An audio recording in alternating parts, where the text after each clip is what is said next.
Okay, so what I was going to talk to you about really was, the journey that we've been on over the last few years, trying to work out how to deliver zero carbon housing, and the things that we've been doing, and the steps and the things we've learnt, and the things that we know that we can do better going forward.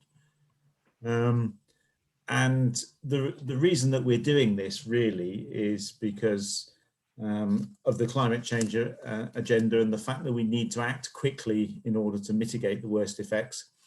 And we think it's important for people like us to try and set an example. And really, if people like us don't set an example, we're worried that nobody's going to do it. So as it says there, if not who, if not us, who, and if not now, when?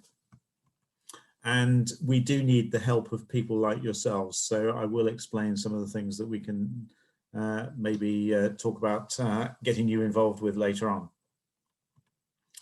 I don't know whether any of you have seen this video, but I think it's a really good one. You can go and download it from YouTube. It's part of the David Attenborough Planet Earth series, but it's called Our Planet, Our Business.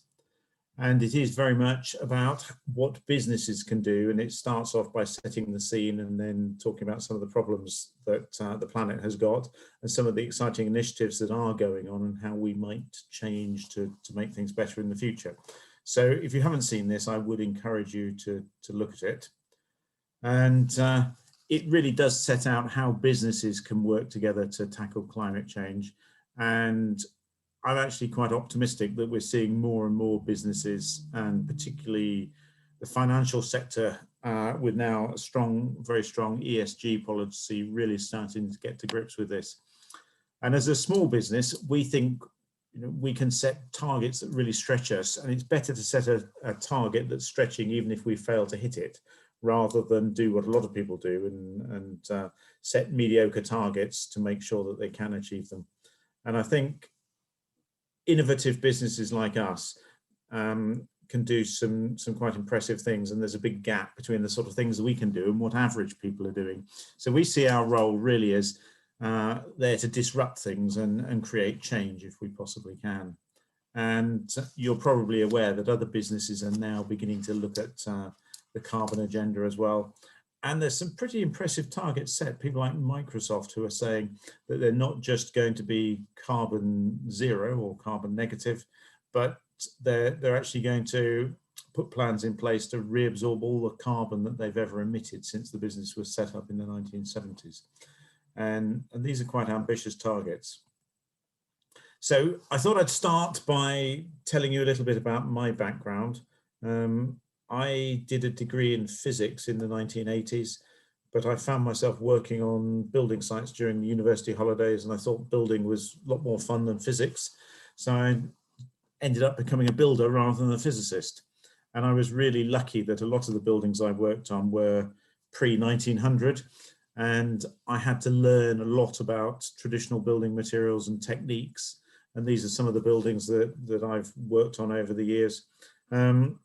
And I started knowing very little and ended up being fortunate enough to have a team of about 60 people who were all very, very specialized in the repair of historic buildings. And one of the things I learnt by doing that, and particularly working on windmills and water mills, was really beginning to see that our climate was changing, our weather patterns were changing. And I have to say, probably 20, 30 years ago, I was a bit of a skeptic about climate change, but working on windmills and water mills really opened my eyes to the fact that we were seeing more severe weather events happening more frequently. And I came to realize that climate change was a real thing, and we got to do something about it. And I thought some of the things that we did in the historic building sector were inherently sustainable, and we ought to be doing more of them in the new build sector.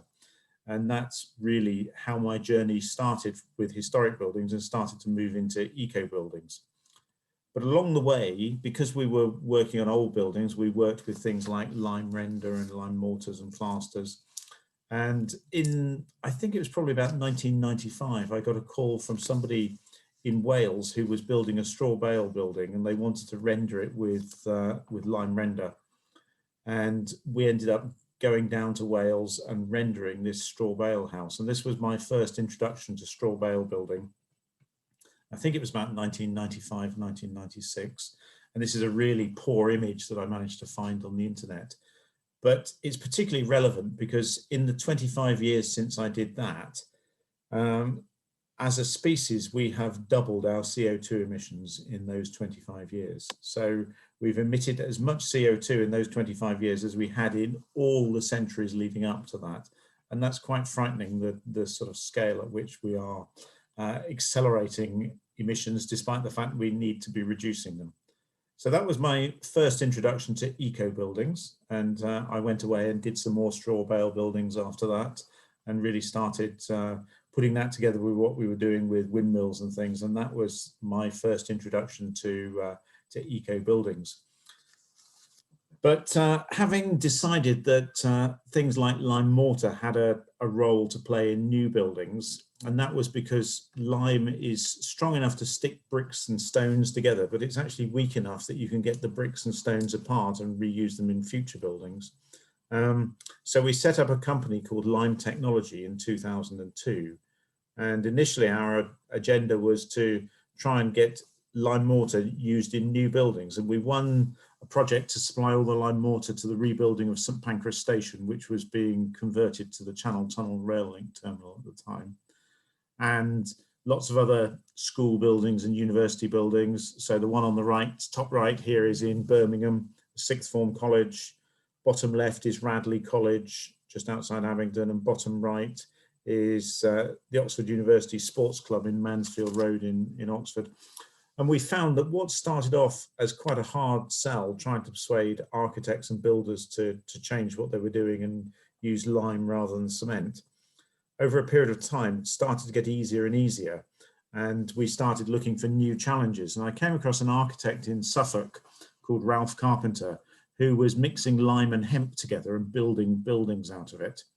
And I went to some talks that he gave, and I was really impressed. And we started working with him and doing some research with Bath University.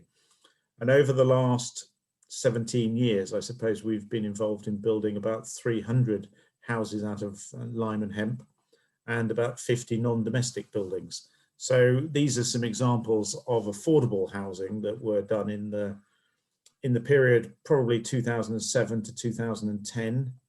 The one on the left here is just outside York for the Joseph Rowntree Foundation.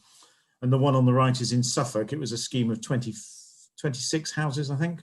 And it was done by a firm of architects called Mikhail Riches, who latterly have won the Sterling Prize for their work in Norwich. And if you're familiar with the buildings that they've done in Norwich, you'll see similarities in the roof lines and design and things there.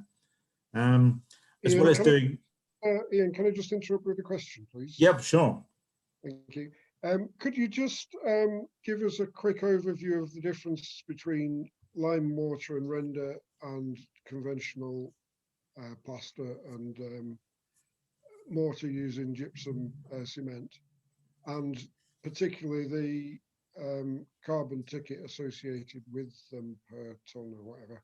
Yes, so lime has been really used in this country for about 2,000 years, and it's produced by quarrying limestone and heating it up until it changes chemically and it becomes quicklime, and then you can add water to make it calcium hydroxide, and then mix it with sand and aggregates to make either mortars, plasters, or renders.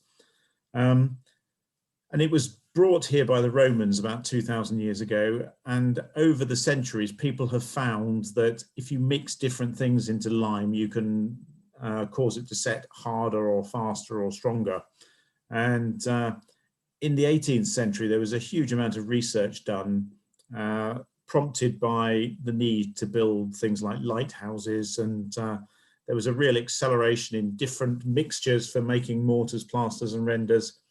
And it culminated in the 1820s with a chap in Kent called Joseph Aspin, who found that if he mixed limestone and clay together before he heated them up in a kiln, it made a much faster setting material, and it looked a bit like Portland stone. And so he called it Portland cement.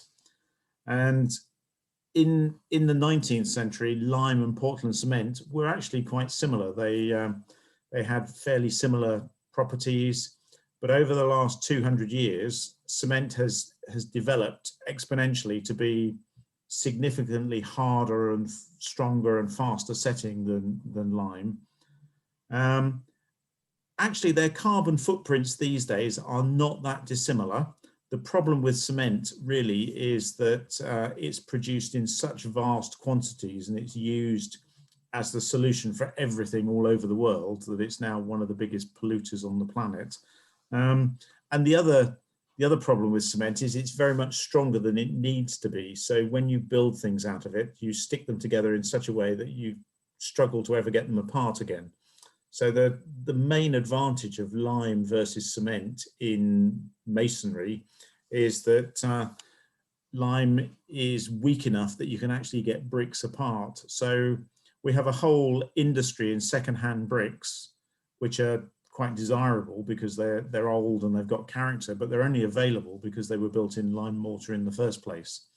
Whereas pretty well everything we're building now out of cement mortar, when those buildings are demolished, we'll end up just crushing that for hardcore because they're stuck together far too strongly. So cement is often maligned, but it's not a bad product in its own right. It's just used far too much, and it's often used inappropriately, and it's far too strong really for the job that it does most of the time. Okay, thank you. Is that okay? Yep. Bit of a long-winded answer there, sorry about that. I was talking about mixing lime and hemp together and building buildings out of it. And I showed you those affordable houses, but these are also private houses that have been built out of lime and hemp. So the one on the left is then clad with stone, and the one on the right is rendered, but they're both inherently lime and hemp buildings underneath that. And these are some examples of non-domestic buildings that we've built over the years. So the one on the left is the Heritage Skills Centre at Lincoln Castle, and the one on the right is at the Centre for Alternative Technology. It's the Wales Institute of Sustainable Education, or what's known as the WISE building for short. And in the foreground there on the right is actually a 200-seater circular lecture theatre, which gives you an idea of just how big that complex of buildings is. That was all within Lime technology, and as Lime technology grew, we ended up bringing investors into the business that took the business in a direction I wasn't comfortable with, and so I ended up parting company with them in 2013 and setting up Greencore Construction with a chap called Martin Pike, who is actually not from a building background. He's an actuary, a retired actuary, but a very smart guy. And he and I have worked together for the last 7 years on Greencore Construction, building houses. And during that time, we've developed our own off-site building system, which is a panelized system that's insulated with hemp and lime and natural fiber insulation. One of the key things is it's all of those materials are locking up carbon. We've built a team of people that collectively have quite a lot of experience in low carbon and passive house design and construction. And we've built around 50 houses since 2013, and we're currently building what we think is the greenest housing scheme in the country, which is 25 houses just outside Southmore. And if anybody wants to come and see it, you're very welcome, just let me know. But putting this into context, we've got a situation where at the Paris summit, the world's governments pretty well unanimously agreed that they were going to set targets to keep global temperatures to a maximum rise of 2 degrees and preferably 1.5 degrees. And we now know that to get to that 1.5 degree limit, we've got to halve our CO2 emissions by 2030. And we've already seen about 1 degree rise in temperature compared to pre-industrial levels. So time is running out. Really, this next decade is absolutely vital.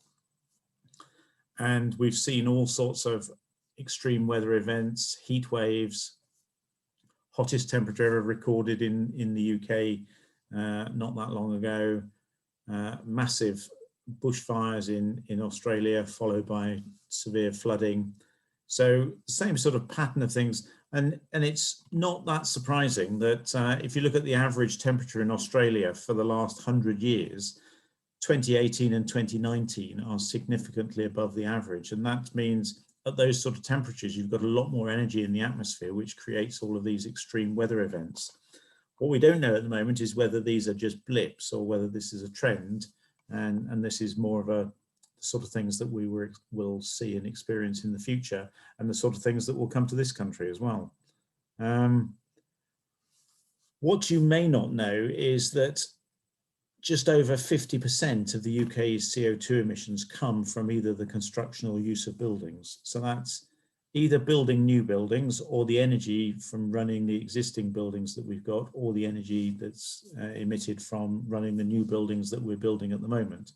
So if we are going to reduce our CO2 emissions to zero by 2050, the construction industry is one of the #1 targets that we've got to aim at and reduce our emissions. And we need to move much faster than we are at the moment. And we think one of the big issues, the elephant in the room, is this thing called embodied carbon.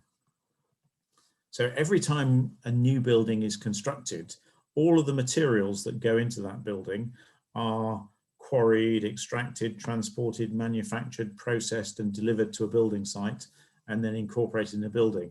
And they're all responsible for CO2 emissions through that process. And an average house of, say, 100 square meters, 3-bedroom house, is responsible for something like 50 to 60 tons of CO2 emissions at the construction stage. And then, if you've done a reasonable job of building it, it will emit about 5 tons of CO2 each year in use.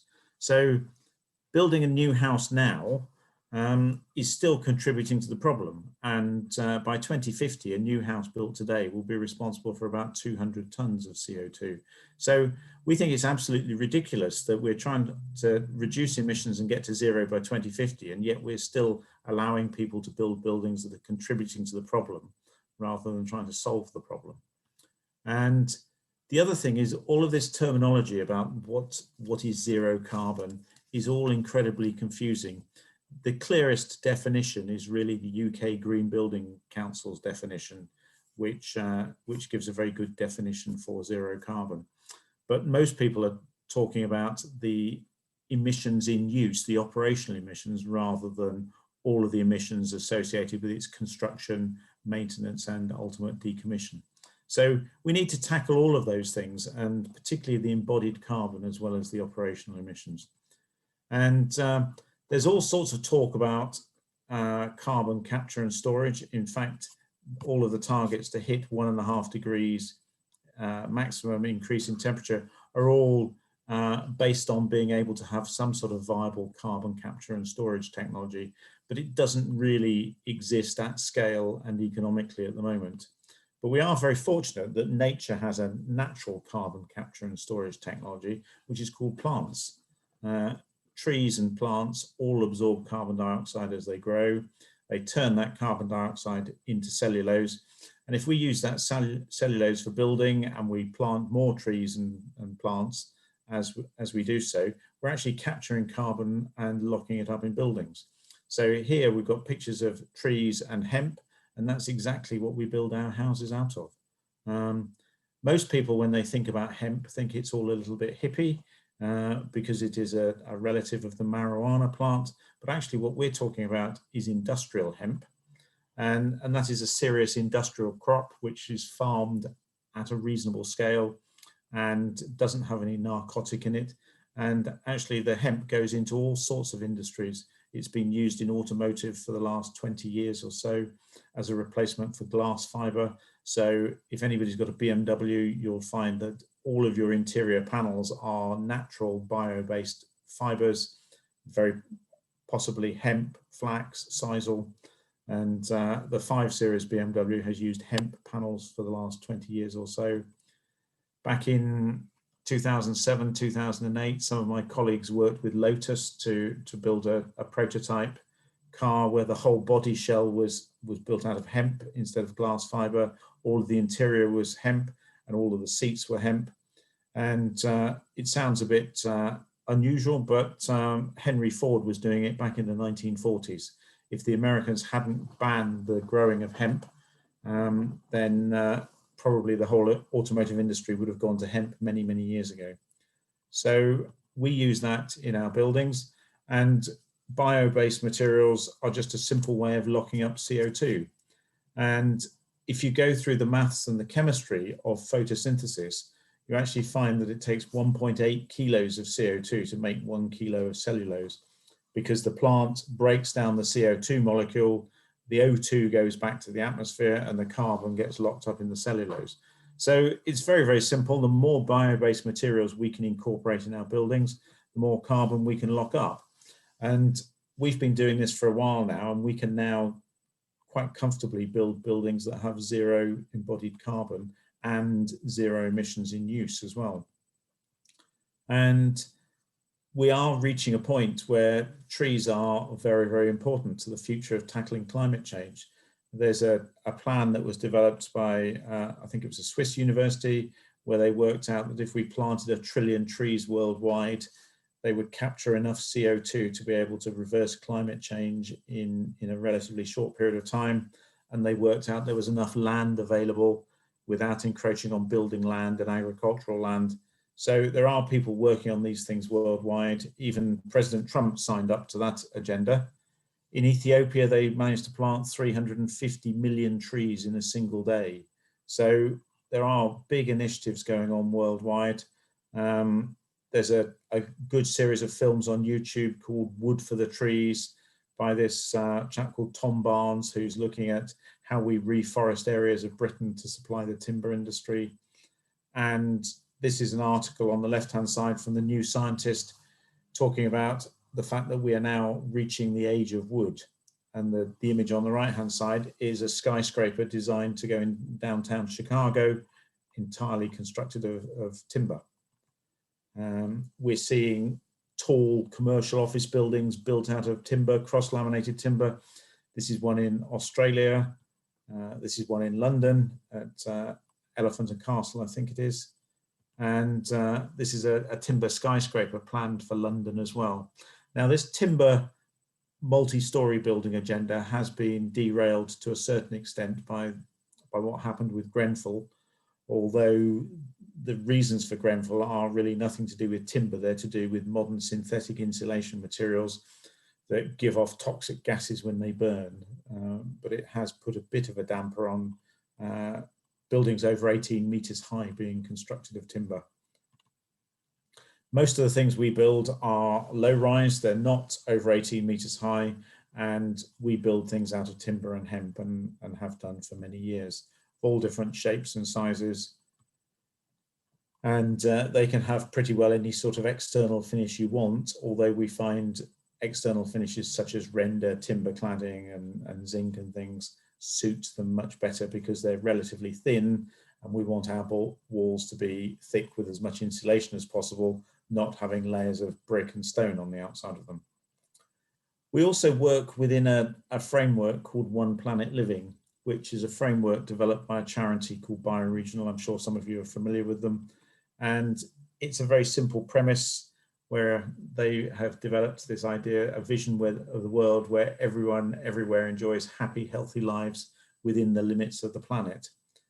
And it's a framework of 10 principles, and it's really good for people like us because we are prone to focus on things like materials, carbon and energy, but all the other sorts of things that we need to be focusing as well, everything from health and happiness to water and food.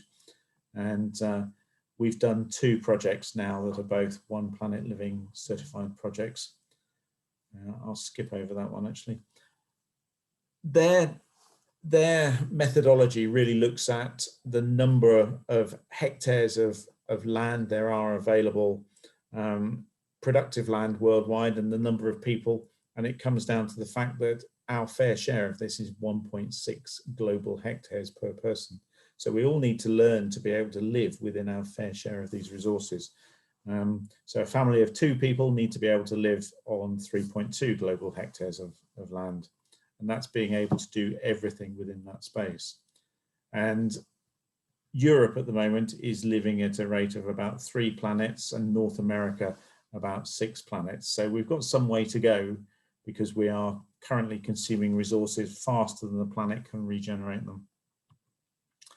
So at Greencore, our mission, as we've set out, is to scale up the delivery of low carbon homes until they can no longer be ignored by mainstream house builders. And we don't know exactly how many we've got to build before we get to that point, but we figure it's somewhere around 500. And our methodology is quite simple.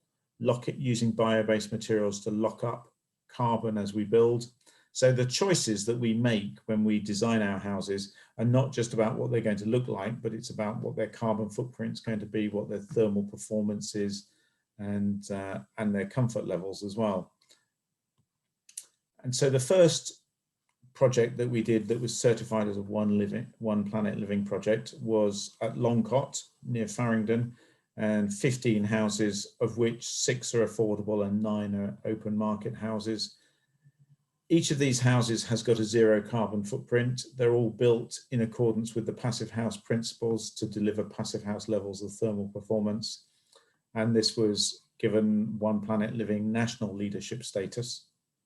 And we finished that project just over a year ago, I suppose. The project we're working on currently is Springfield Meadows at Southmoor, which is 25 houses, and 9 of those are affordable, 16 are open market. And we are about 65% of the way through the project at the moment. 15 of the houses are lived in, another 2 will be finished in the next month, and then that leaves us the final 8 to build between now and the end of the year. These houses also have 0 carbon footprints and Passive House performance, but we've also adopted a strategy of making them net 0 energy in use.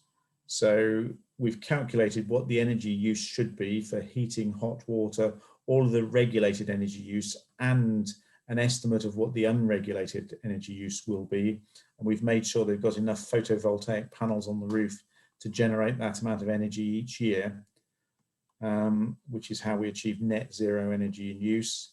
And we've got an electric car club going in and a car sharing scheme with the aim of reducing the number of personally owned cars on the scheme. There's a partnership with the Barks, Bucks and Oxen Wildlife Trust, and they've helped with all of the design of the public spaces and the landscaping, and they're going to monitor that for the next 5 years and report back to us and the residents. And this project has been awarded One Planet Living global leadership status. It's also the first private development project to be funded by Triodos Bank. Triodos have been funding all sorts of sustainable projects for many years, but they've only recently started funding private development projects. So we're very pleased that they've chosen to fund us. And our development partner on the scheme is called Sassy Property. And Sassy have enabled us to do all these things by sharing our vision.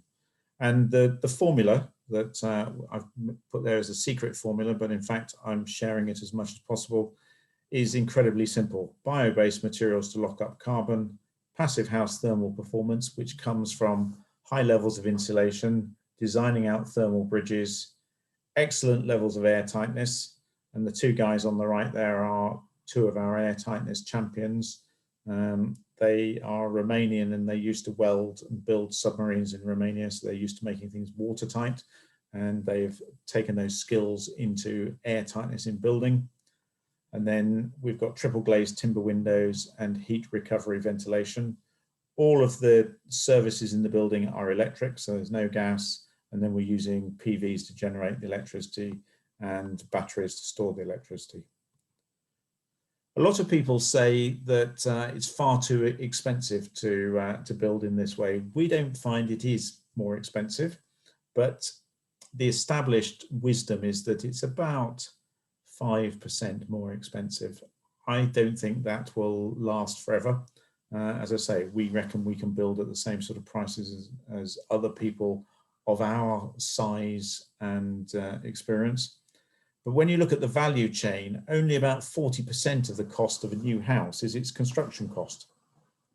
60% of it comes from all sorts of other things, from the land costs, the profit, the marketing, the finance, and so on.